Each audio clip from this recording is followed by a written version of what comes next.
ឥឡូវយើងចាប់ផ្ដើមសិក្សាមេរៀន logarit យើងបន្តនៃ limit របស់យើងណា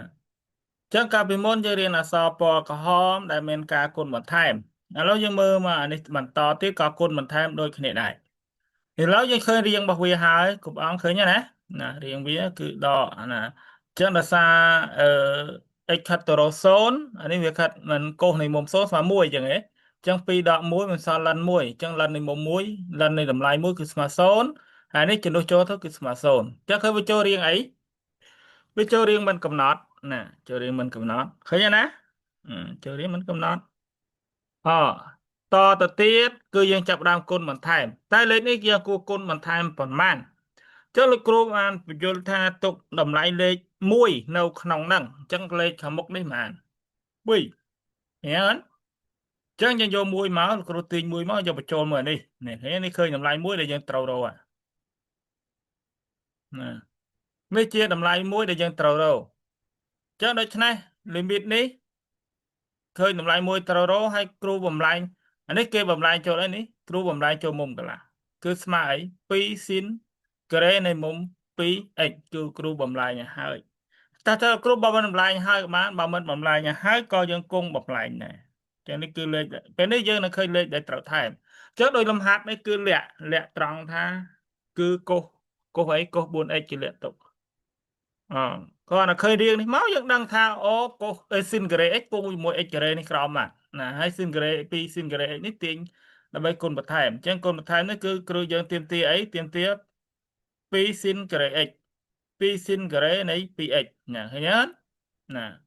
ហើយនេះគ្រូថែម4នេះគឺដើម្បីទាញចូលយកមកអីយកដាក់នេះភាគបែងអញ្ចឹងវានៅសល់ភាគយកនេះឃើញទេហើយនេះគឺ 4x នេះដាក់ភាគបែងព្រោះគ្រូបានបង្រៀនកាលពីមេរៀនមុនហើយ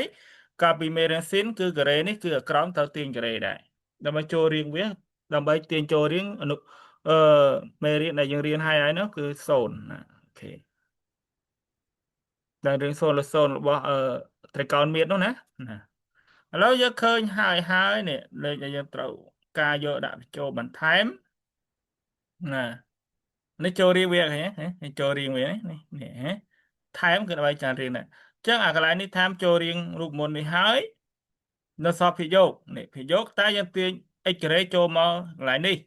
ជំនួសអាកន្លែង2ស៊ីនការ៉េ x នេះវិញ2ស៊ីនការ៉េនៃ 2x ណាហើយយើងគុណថែម4ដើម្បីដឹងហើយដើម្បីអានេះចូលរៀងទៅតាមត្រកោណមីតដែលយើងរៀនណាអូខេឃើញហើយអញ្ចឹងអា2នេះយកទៅណានេះអា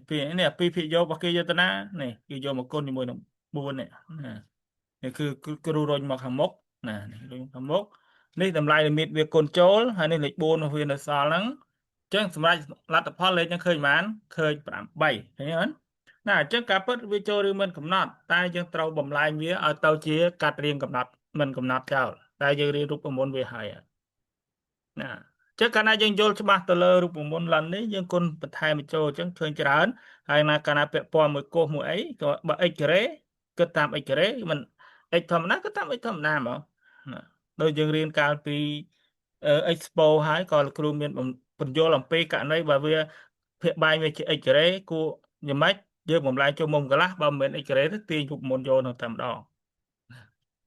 ណាអញ្ចឹងយើងបញ្ចប់មេរៀនហ្នឹងមក